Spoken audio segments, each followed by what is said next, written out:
Trump removed the security detail of a retired general on Iran's retaliation list and also wants him demoted. Here's a clip of how this could pressure our military leaders. Yeah, I saw that. All of that is really scary.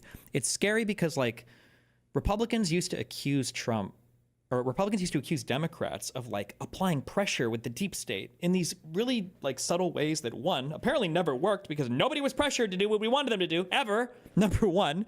And number two, that you could never actually point to, right? Like, how are they pressuring them? By doing an investigation. Like, well, I mean, that could be pressure, but, like, I mean, like, is it really? Like, are we going to say every single one of these is pressure in a bad way, or is making a request pressure? But then Trump actually does these things. Like, if you don't play ball with Trump, he will call you out in speeches. He will tell you that he's going to primary you. He will truth out that he's going to arrest you forever, like he did with Zuckerberg. Like, he will intentionally go out his way to destroy people. Yeah, this stuff was, like, really creepy and weird, that he's, like, pulling security detail from people who are supposedly being targeted by Iran. Now, to be fair, I think it's kind of weird because I think... when Trump was supposedly being targeted by Iran, I think didn't Biden pull all of his security detail? I think that happened, right? Trump, Iran, Biden, security detail.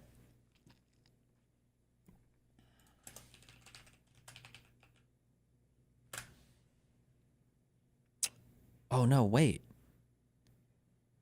Oh, wait, was it the exact opposite? Did Biden allow Trump to have even more Secret Service? Oh, shit. Fuck. I had that exactly the opposite.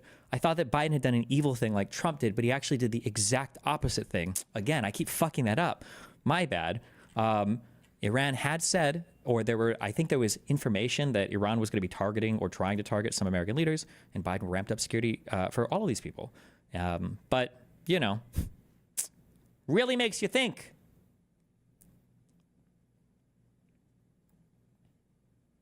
Tonight, Secretary of Defense Pete Hegseth removed... Sorry, fuck, I can't do the sarcastic thing. I think he pulled a security... No. I was joking. Biden has never, or I've never seen any evidence of Biden ever playing games with his responsibility as a man, as a leader of the United States, and as the president of the United States. Never seen him shirk or abdicate that responsibility, whether it comes to unequivocally providing, with no conditions attached, FEMA aid to any state during natural disasters, from Florida up to North Carolina after that big hurricane, whether it comes to providing Secret Service detail, whether it comes to having his own fucking DOJ investigate the fuck out of him and his family over and over and over again. Yeah, Biden was exceptional on that.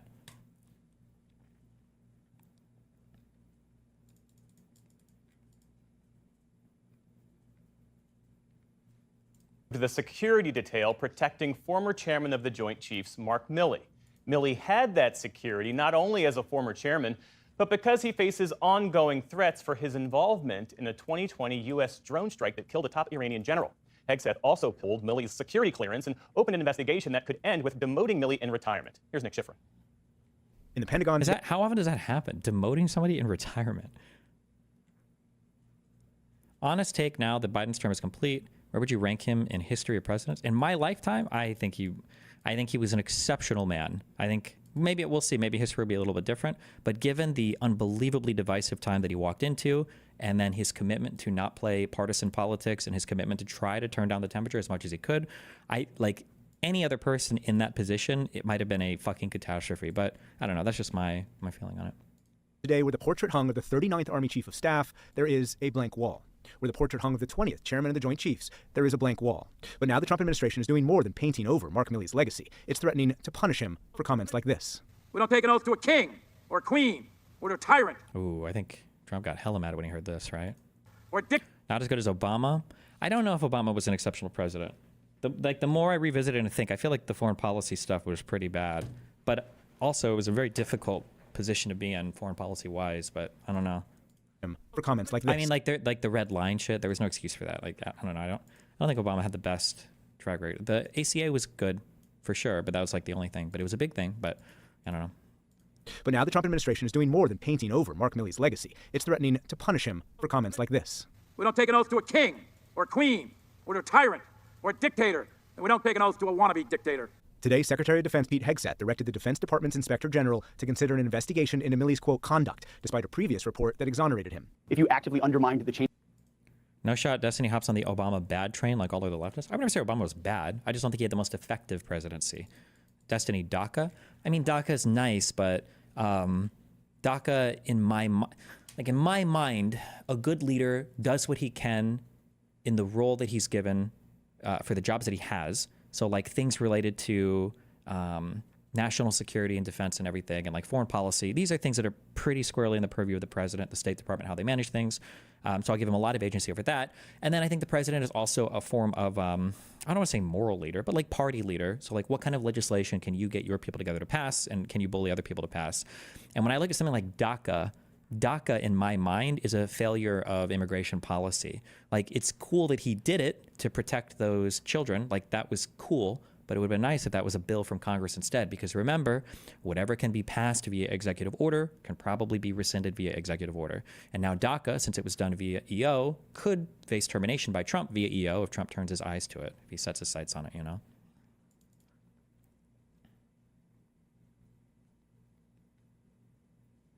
Can you elaborate on your criticism of his foreign policy? The shift towards drones seems good to me, and he got UBL. Am I retarded? What does UBL mean? I think most people say that Libya could have been handled better. I don't know how much better the post-Libyan intervention could have been. Osama bin Laden. I don't give a fuck about assassinating people like that. The red line in Syria was unnecessary, and I think that was a little bit disastrous. We didn't really do anything in response to the invasion of Crimea, unfortunately. What else happened, man? That was many years. From 2008 to 2016, what else happened in the world? Was Georgia? Did that happen under Obama, or was that the end of Bush?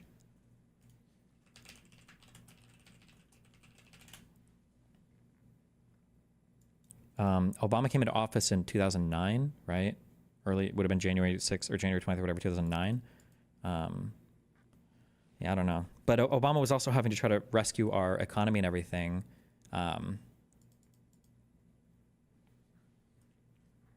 So that was another thing we had to deal with too, you know?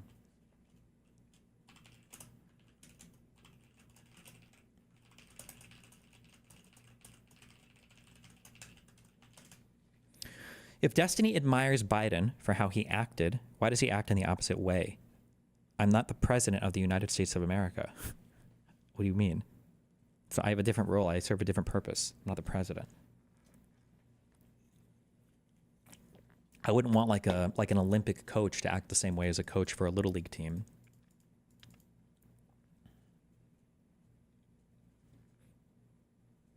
Consider an investigation into Milley's, quote, conduct, despite a previous report that exonerated him. If you actively undermined the chain of command, as General Milley did under the previous Trump administration, we're going to review those actions administratively inside the Defense Department. The Pentagon also stripped Milley of his security detail, even though the threat against him from Iran for his role in the death of Quds Force Commander Qasem Soleimani is still active. Senate Intelligence Chairman Tom Cotton confirmed this weekend. I've reviewed the intelligence in the last few days. The threat to anyone involved in President Trump's strike on Qasem Soleimani is persistent. It's real. President Trump chose Milley as his chairman, the senior-most military advisor, but the two eventually clashed, especially over Milley's initial presence with Trump in June 2020.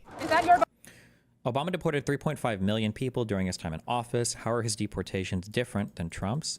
One, Obama didn't feel hateful when he was doing it, which I think is a big driver of why I view Trump so negatively. And two, Obama was doing what he could to enforce border security, but I think he would have been open to some sort of comprehensive immigration reform. The Republicans are not open to any kind of real immigration reform. Advisor, but the two eventually clashed, especially over Milley's initial presence with Trump in June 2020. Is that your Bible? When Trump appeared in Lafayette Square near the White House, after protesters demanding justice for George Floyd were cleared by police. I should not have been there. My presence in that moment and in that environment created a perception of the military involved in domestic politics. After January 6th, Milley said he called his Chinese counterpart to avoid conflict. He called it approved communication, but Trump in 2023 called it an act so egregious that in times gone by, the punishment would have been death. President Biden pardoned Milley on his last day in office, so Milley cannot be court-martialed, but any decision against him could reduce his rank, even in retirement. For the PBS NewsHour, I'm Nick Schifrin. And for perspective on this, we turn to Jim McPherson. He served as Undersecretary of the Army and as the Army's General Counsel during the first Trump administration. He also had a 25-year career in the Navy, serving as its top lawyer in uniform. Thanks for being with us. And I want to start with your reaction to the Trump White House. I don't know how the eating cats and dogs didn't sink Trump's campaign, actually immune to career-ending gaffes. Well, you just have to remember, like, they don't care about it. Fuck, I don't play any video games, so I can't even make a good video game analogy. It's like having a rock in Pokemon, where there's some some creatures were immune completely, 100% to other things, right? Like ground attacks had zero impact on flying Pokemon, right? It's like having a rock Pokemon, Golem, and you use like Thunder Shock, and you're like, oh my god, that did nothing. And you're like, okay, well, what about Thunderbolt? And you're like, oh my god, how did you survive a Thunderbolt? And that did nothing. And okay, well, Thunder, that'll certainly do it. And then that did nothing. And it's like, yeah, they don't care. It doesn't impact these people. Like this, I don't know why you're so surprised. I mean, even I still get surprised, but I'm like, it doesn't matter. It's not, of course they don't give a fuck. None of the factual accuracy of any of these things doesn't matter. It's just the feelings you convey about the things. It's kind of funny in listening about Bismarck. People like to make fun of me for not knowing history, so I didn't even know Bismarck was a person, by the way. I thought it was like a fucking ship in a place. Because fuck my general knowledge on history. But I guess I think this is probably just like part of the human condition, to where people will always rewrite history to suit their modern narratives. Like, and seeing, I guess, like we're only 2 chapters in, but like the requirement of Germans in the late 19th century, early 20th century to rewrite Bismarck's leadership as a way to bolster like positions that historically aren't founded. It's the same thing that Israelis do. It's the same thing that Palestinians do. It's the same thing that you see Americans doing now, with Trump talking about how, what did Trump say? Like Carter lost the election because he didn't take over the Panama Canal, or misciting or misquoting, the founding fathers and shit like that. Like the need for somebody to own history and then to insert their own bullshit into history in order to justify whatever they're currently doing, I guess is probably like a pretty common thing in history. Ending General Milley's security detail, revoking his security clearance, and the Defense Department now opening an investigation into his background for the apparent offense of his personal disloyalty to Donald Trump. A lot of mixed emotions: dismay, surprise, sad. Wait, I'm so sorry, real quick. Wait, so why is it that people like this, if you're bald and you're fully committed to the balding thing, why not just laser the hair off your head? Why not just say, fuck it? To Donald Trump. Ending General Milley's security detail, revoking his security clearance, and the Defense Department now opening an investigation into his background for the apparent offense of his personal disloyalty to Donald Trump. A lot of mixed emotions: dismay, surprise, sadness. I think many assumed that the rhetoric during the campaign was just that. It was rhetoric. That the president's promise to be there, our retribution, was rhetoric. And unfortunately, the recent spate of executive orders and this action today indicates that it wasn't rhetoric, that we should take him at his word, that what he says regarding getting even with others who he perceived slighted him or criticized him is very real. Removing General Milley's security detail not only causes threats to him, but to his family as well. Those threats are ongoing, as we heard, and those threats came because he performed his duties as an Army officer, and the country owes him that protection. To remove Why don't you laser the hair on your balls away? Holy shit, great idea. that protection now is just shameless. The new Defense Secretary, Pete Hegseth, was on Fox earlier this evening, and he accused General Milley of breaking the chain of command while serving under President Trump in the first term. What impact might that assertion, that accusation, have on the Inspector General investigation? And how might that impact Hegseth's recommendation to Donald Trump once this investigation ends, whenever it ends? You've asked the right questions. First of all, I don't exactly understand how it impacted the chain of command. General Milley, as the chairman of the Joint Chiefs, was not in an operational chain of command.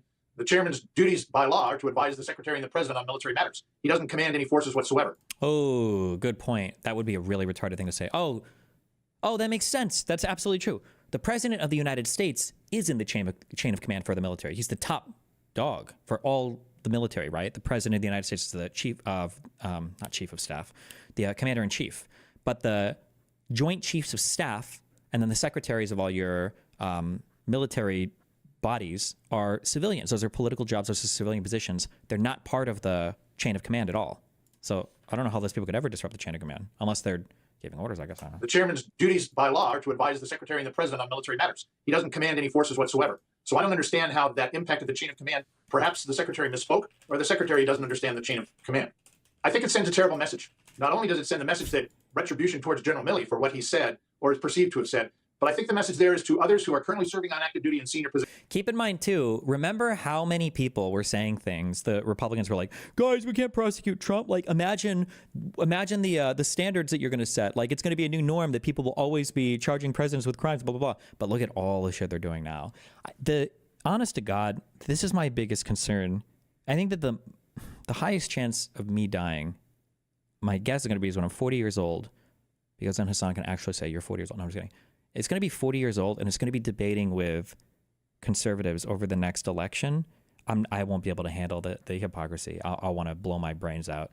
Like, I don't know what possible positions conservatives could ever argue for after cheering on Donald Trump and everything that he's done in the first month?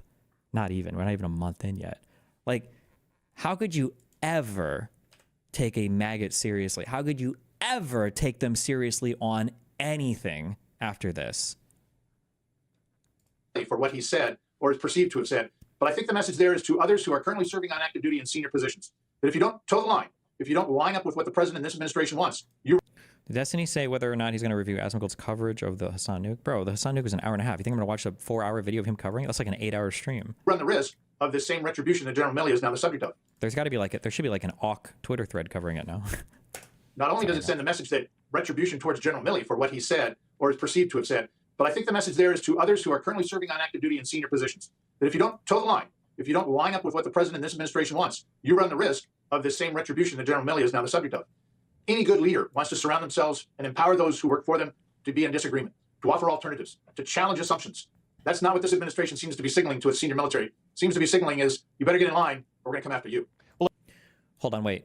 Jacob Hawkins in YouTube chat says, Destiny not quite. The secretaries are civilians and they are in the chain of command. The Joint Chiefs are not civilians or in the chain of command. Wait. Secretary of the Army. Secretary of the Army, Wikipedia.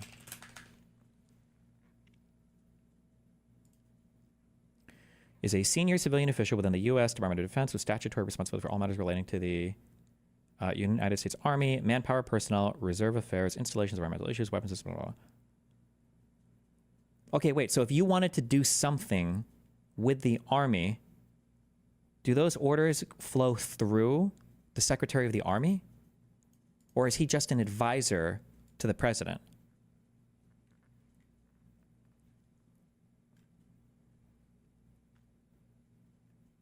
There are two chains of command, operational and administrative.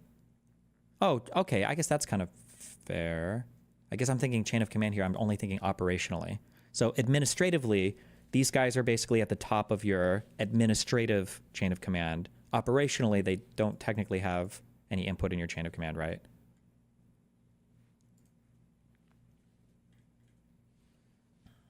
Two chains of command, the Joint Chief and the Service Chiefs, are in charge of training such equipping the forces.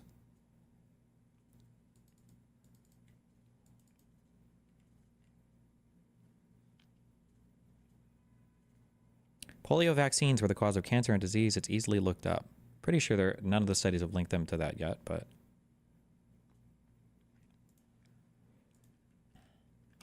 Destiny, you were talking about baldness, and I wanted to show you what 5 months of minoxidil and finasteride looks like. Wow, good job, Prism.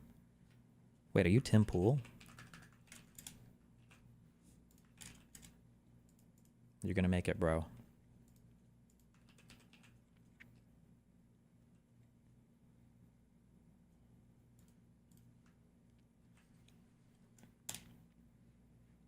I feel so bad, bro.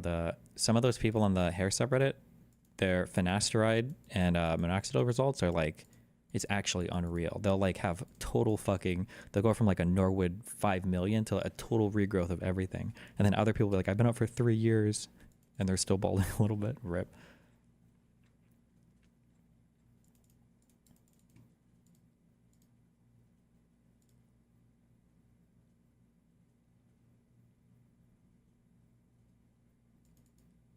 What's the downsides of that shit again? I think the oral minoxidil can cause heart stuff, maybe, but it's supposed to be low risk, but I'm not sure.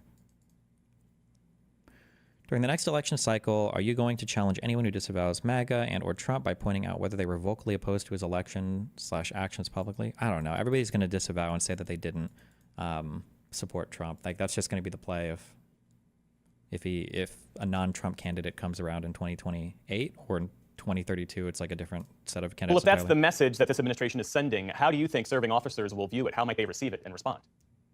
I think they'll be as shocked as I am. First of all, that they're removing that protection. Second of all, that they took the photos down. I can't think of anything more petty than that. And finally, that they are threatening his retirement grade. There's a process for that, and the process involves the Secretary of Defense analyzing whatever report he receives and making a recommendation to the president. Well, it sounds like the secretary has already prejudged that, already has in mind what his recommendation is going to be before there's even been an investigation. You said the whole 40-year-old thing, but don't you think the Republican Party will somewhat return back to normalcy after you get candidates like Ted Cruz and Nikki Haley? Maybe.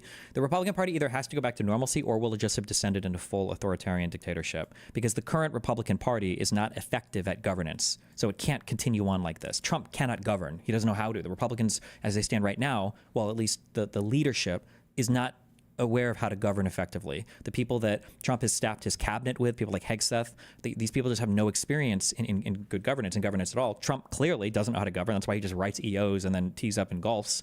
Elon Musk has no respect. None of the crypto bros have any idea how the government even works. They're fucking retarded. So either they manage to throw the system into some full authoritarian nightmare machine, or the 4 years passes and Republicans are finally tired of it and they're like, okay, well, this is clearly not working. We're not getting anything done, so time to do the next thing or whatever. But who knows? I feel like maybe a good, I don't know, bro, because every time I peg something, it ends up becoming irrelevant. Like, find like 2 or 3 things that Trump promised and then see why those things don't come true by 2026 and then by 2028. Like, the deficit is not going away, and they should be forced to answer for that. I already know what the answers are going to be, though. It's either going to be, well, the economy's doing good, so it doesn't matter, or the deep state was still destroying us, even though Elon Musk is literally the deep state, or, well, you know, like Trump's saying now, like, bringing down the cost of groceries is hard. Maybe getting rid of deficits is hard. Yeah, I don't know. The secretary has already prejudged that, already has in mind what his recommendation is going to be before there's even been an investigation. What are the practical effects of this type of political retribution? What are the real negative consequences that could result from this? I think it's chilling. It's chilling on the senior military and senior civilians to give their unvarnished recommendations, to criticize assumptions, to offer alternatives. It creates an atmosphere of just yes, men and women. Yes, Mr. President. Yes, Mr. Secretary. Whatever you want, whatever you think's right, that's what we're going to do. That's the message that's sent, and that's the chill that will take effect among the senior leadership in the military. Jim McPherson, former Undersecretary of the U.S. Army. Thanks again for being with us. Thank you. Thank you. A good one would be the Ukraine shit where he promised to end it within a day. Yeah, but this is why I feel stupid pointing out things like that, is because when he breaks promises or whatever, nobody cares, right? Like he said eggs and all that shit were coming down, and clearly that entire market has been fucked. But nobody gives a fuck, right? Or like if these airplane crashes were happening underneath Biden, people would be losing their fucking minds. But it's like Trump, so they don't give a fuck. The Ukraine-Russia war, yeah, not ending in a day. Wait, was that the first one we pointed out? Like, they don't give a fuck. They don't give a fuck about any of it. So what are you going to...